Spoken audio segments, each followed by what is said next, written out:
Today I'm going to be sharing with you my favourite succulents to grow indoors.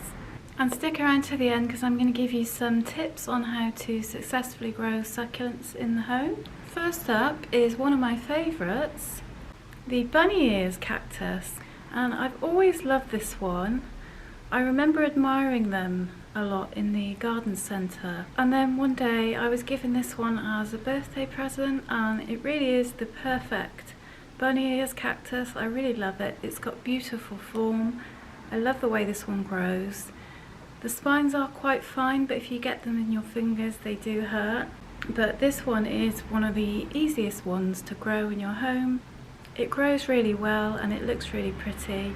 Just make sure you keep it out of reach of children and pets, of course, because it does have those little spines. Next is my fishbone cactus, and I really enjoy this one. I love the way when the new growth comes in, it's kind of got these little spikes on, and then eventually it matures out and they go away. This one is quite a juvenile plant. As you can see, it's not very big yet.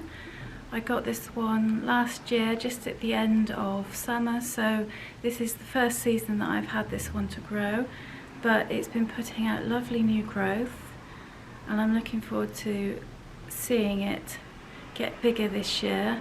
But I just love the shape of the leaves on this one. I think it's really cool. It's nice and smooth to touch, and eventually this one does become a hanging plant when it matures, of course. But I would highly recommend this one. It can cope with slightly lower light conditions than some other succulents. I still wouldn't recommend putting it anywhere dark, but it doesn't mind being sort of out of direct sun. A lot of my succulents, they do get a little bit of direct sun each day, but I'll talk more about that later. This one is a type of jade plant. This is the Jade Golem, and I always think this one looks like coral. But as this one matures, you can see this one's still quite small, but you can see that it has started to get sort of trunk-like on the stems there. And as it grows, as with the Crassula ovata, which I'm going to show you in a minute, this one does get kind of like a trunk-like form as it matures, and it can get quite large too. The spread can get quite big. A good way of encouraging branching and encouraging those trunk-like stems, if you'd like it to grow like a little tree, is to prune it. It does respond well to pruning, and that tends to thicken up these trunks here when you do that. But this one is, again, super easy. All the ones I'm showing you today, they're really easy care. This next one, I will put the name up on screen, but I think it's something like a Red Irishman or something like that, because it's got these kind of red spines. I think it might be the Redheaded Irishman, but yeah, I'll put the name on screen for you. But this one is really cool, I think. It does actually look like it has a little head of hair. It's been quite slow growing in the time I've had it, but that's true of many succulents. But I just think this one's really interesting. This is the classic jade plant, the Crassula ovata. Some people call it the money plant. And you can see again with this one, the stems do start to become trunk-like as the plant grows. You can achieve this again by pruning the plant. That's how I achieve it, and then also I do some shaping by removing the lower leaves.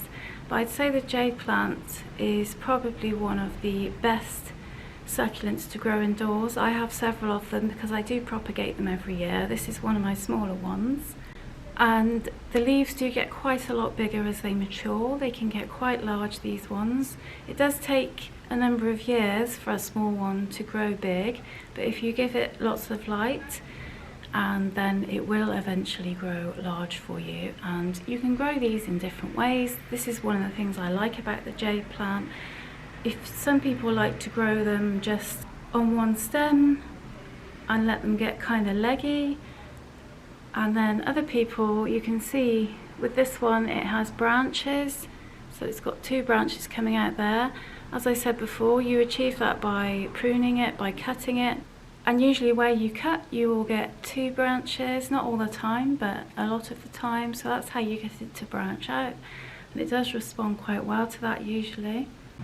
And sometimes on this as well, you can get some sun stressing. It goes kind of red under there.